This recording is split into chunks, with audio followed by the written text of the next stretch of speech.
Dear friends, आइए conjunctions को हम कंटिन्यू करें। हम लोगों ने कोऑर्डिनेटिंग कंजंक्शंस में एडवर्सेटिव कंजंक्शंस, क्यूमुलेटिव या copulative conjunction and third alternative conjunctions, ये तीन कंजंक्शंस हमने कोऑर्डिनेटिंग कंजंक्शंस में स्टडी कर लिया।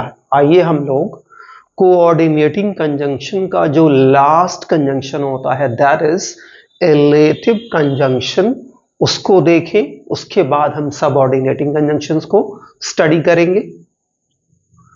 एलेटिव conjunctions are used to give और express inference as, for, therefore, so, ETC. याद रखना है आपको, ये जो है इसमें जो पहला जो स्टेटमेंट होगा उसको जो है दूसरा स्टेटमेंट क्या करता है, सप्लीमेंट करता है। यानी कि पहला स्टेटमेंट को दूसरा स्टेटमेंट क्या करता है, सही प्रूव करता है। क्यों, ऐसा क्यों होता है, तो ये आपको ध्यान रखना है। इसमें फॉर, सो, देयरफॉर, बेसिकली ये तीन कंजंक्शंस क्या कहलाते हैं, एलेटिव कंजंक्शंस कहलाते हैं।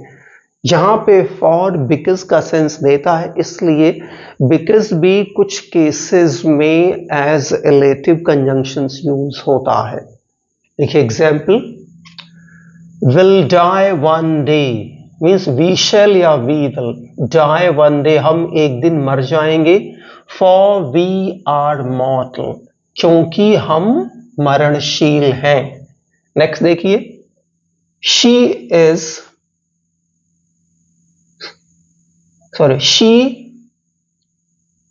she is sharp, this is P my dear not T, याद रखिएगा this is T, P, she is sharp, वो बहुत ही शार्प है। so she understands my trick and my smartness, तो देखिए वो क्यों मेरी स्मार्टनेस समझ लेती है, because she is sharp, so she is sharp, so she understands my trick and my smartness. This jungle is deep and scary, therefore people do not go inside it. कल भी मैंने आपको बताया था कि जैसे however, जैसे therefore, जैसे अदरवाइज, ये कंजंक्टिव एडवर्ब हैं, याद रखिएगा। तो जब भी आप इनको लगाएंगे तो इनको लगाने से पहले सेमी कोलन और इनको लगाने के बाद कॉमा, उसी के बाद आप वो दूसरा क्लॉज जो कोऑर्डिनेटिंग क्लॉज होता है उसको आप लिखेंगे। तो देखिए, the jungle is deep and scary, जंगल बहुत ही गहरा है और बहुत ही डरावना है। सेमीकोलन, देयरफॉर, इसलिए, comma, people do not go inside it, people इसके अंदर नहीं जाते हैं। तो ये आपका रहा illative conjunctions. Hope illative conjunctions में आपको कोई कॉम्प्लिकेशन नहीं होगा। सो, देयरफॉर और फॉर, एक चीज दिमाग में रखिएगा, देयरफॉर, अदरवाइज, हाउएवर, ये कंजंक्टिव एडवर्ब्स है। इनको जब भी आप लगाएंगे तो आपको ये दिमाग में रखना है कि पहले सेमीकोलन, फिर इनको आप रखेंगे, फिर कॉमा, फिर कोऑर्डिनेटिंग क्लॉज। और जब भी आप कोऑर्डिनेटिंग कंजंक्शंस इन्हें छोड़ करके, जैसे एंड, बट, सो और दूसरे जो कोऑर्डिनेटिंग कंजंक्शंस हैं, जब भी उनको आप यूज करेंगे, उनके यूज करने से पहले आपको कॉमा लगाना है, अदरवाइज आपका सेंटेंस करेक्ट नहीं होगा।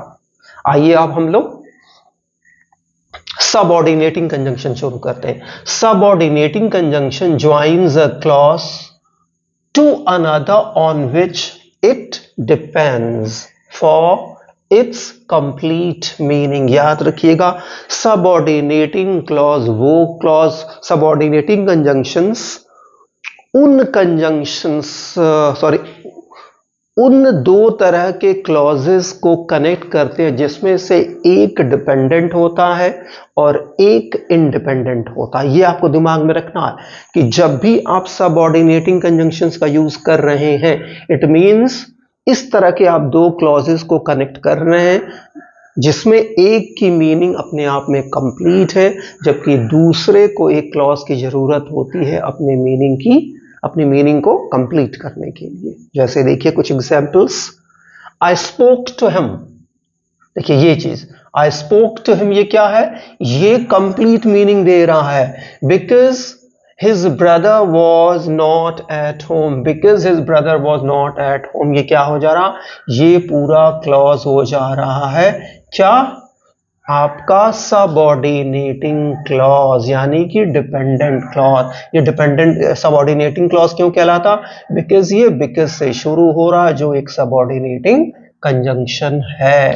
ध्यान रखिएगा इसको। अगला देखिए, I didn't go to school as या सिंस, दोनों में से कोई लगा सकते हैं। It was raining cats and dogs. कह रहा है मैं स्कूल नहीं गया चूंकि भारी बारिश हो रही थी। रेन कैट्स एंड डॉग्स का मतलब होता है कि बहुत ही तेज और बहुत ही हैवी रेनफॉल को हम कहते हैं रेन कैट्स एंड डॉग्स। तो आपने देखा कि यहां पे सिंस या एस से शुरू होने वाला क्लॉज क्या है? ये है डिपेंडेंट क्लॉज। चूंकि ये सिंस या एस जो सबऑर्डिनेटिंग कंजंक्शन है उससे शुरू हो रहा, तो ये सबऑर्डिनेटिंग क्लॉज भी कहलाएगा। अब हम यहां से देख लेते हैं कुछ इंपॉर्टेंट सबऑर्डिनेटिंग कंजंक्शंस। देखिए, the main subordinating conjunctions are though, although, दोनों में से कोई लगा सकते, as, since, because, if, that, before, unless, when, where, while, after। ये कुछ बहुत ही इंपॉर्टेंट, इसमें आपका जो है why भी हो जाएगा, कुछ और भी हो जाएंगे, लेकिन ये सबसे important subordinating clauses sorry conjunctions हैं। ये आप दिमाग में रखिएगा। जो दो और ऑल दो से कोई क्लॉज शुरू हो रही है तो उसके खत्म होने के बाद आप कॉमा लगा के दूसरा क्लॉज शुरू कर सकते हैं, लेकिन अगर जो कोई और आपको कंजंक्शन लाना है तो याद रखिएगा सिर्फ येट आएगा, बट या कोई और कंजंक्शंस नहीं आएगा अगर जो पहले वाले क्लॉज में दो या ऑल दो लगा हुआ है। एग्जाम्पल देखें, यूल पास, तुम पास हो जाओगे। यू वर्क हार्ड, तुम कठिन परिश्रम करते हो, तो क्या होगा?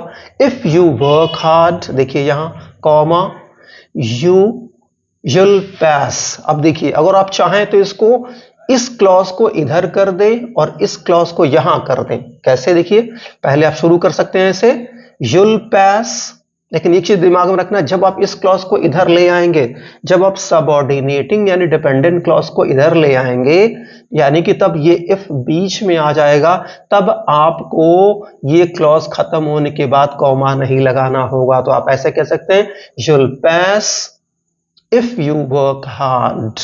नेक्स्ट देखिए, I begin late, मैं लेट शुरू करता हूं, देर से शुरू करता हूं। I finish first time and again, मैं बार बार पहले खत्म कर लेता हूं। यहां देखिए, though I begin late, comma, I finish first time and again। फिर यही देखिए, यही भी आप चाहें तो इसको भी कर सकते हैं, इसको इधर ले आ सकते हैं। कैसे कर सकते हैं? I finish